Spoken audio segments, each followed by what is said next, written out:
You know about the cenotes? Oh, the cenotes are very, very interesting. There's one in particular which excites me.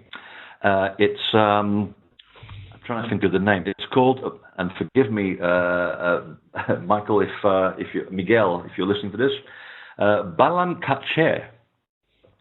It's one of the most famous. It's a cave next to one of the most famous cenotes.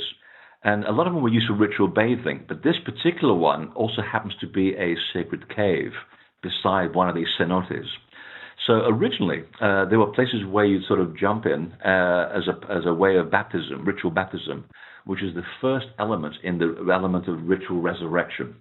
We know this connection by the person who used it in the Western religion called John the Baptist.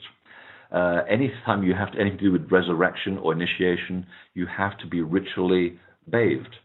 So that's the first thing you do before you go to the temple. You have to bathe yourself. You have to basically remove the impurities. But because the water itself is already charged, you are also putting in charged water onto your body. And then you go into the temple and you make the process so much easier. And because you are already 2/3 water, well, if you've got all that horrible stuff inside you and all your problems and I can't afford insurance and I can't get a girlfriend and, blah, blah, blah, blah. Well, you do your ritual bathing in the cenotes and you basically are putting this amplified water into your body, whether you drink it or you put it over you. And because its frequency is so much more connected than you are when you get there, it starts to overwhelm what's inside you and it reprograms you as a human being. And then what you do, and this is one of the things I'm really looking forward to, is going to this sacred cave that's next to the big cenote at Chichen Itza, which is, Balam Cache. And this is a limestone cave. It's very sacred, and it's filled with carved staircases. It has its niches for offerings, just like the place I spoke earlier in Italy called Hieli. And the central focal area is a massive limestone pillar, and it literally looks like a world tree. It has its roots going into the ground, it's a great big pillar, and it ascends to support the actual structure. It's the essential symbol of crucifixion, except nobody dies. That's the beauty of this. Nobody is harmed in any way, because the crucifixion was always meant to be symbolic. And early Christians totally understood this. That's why they were murdered by the fundamental Christians, because they were not very fun and they were very mental. And so here, in this little cave, you had a symbol of the person that comes to be nailed to the world tree, here represented by this beautiful limestone pillar. And in fact, you're basically nailing the spiritualized being to a symbol that represents the physical world. So you've got the mating between the matter and the spirit in one location. And in fact, it's the Maya actually described this cave beside this cenote as a portal to Shibalab, and that's their word for otherworld. So you see the associations now coming together quite nicely. You have ritual bathing, which is the ritual connection to you being purified by water, preparing you to enter the other world. And then you go into the ritual cave next door to actually access it. And in fact, the word by which they describe it was shtakumbi,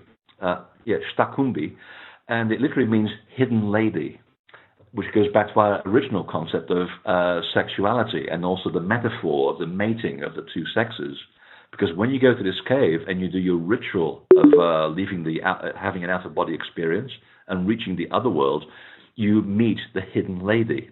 And all the chambers around the world where they conducted these out-of-body experiences, these shamanic experiences from which you were risen from the dead at the end, they're all described as the bridal chamber, where you would meet with the bride, the celestial bride. And we know her by various names. Isis, and so Mary Magdalene, of course, was the representation in the Christian era.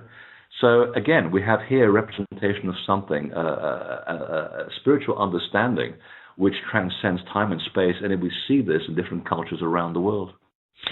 That's so interesting, because I remember when we were together and we were at the Wells Cathedral, and you took us to a little a special room or area that was called, I think, the Chapel to Mary Magdalene, if I remember correctly, and there was that pillar in it.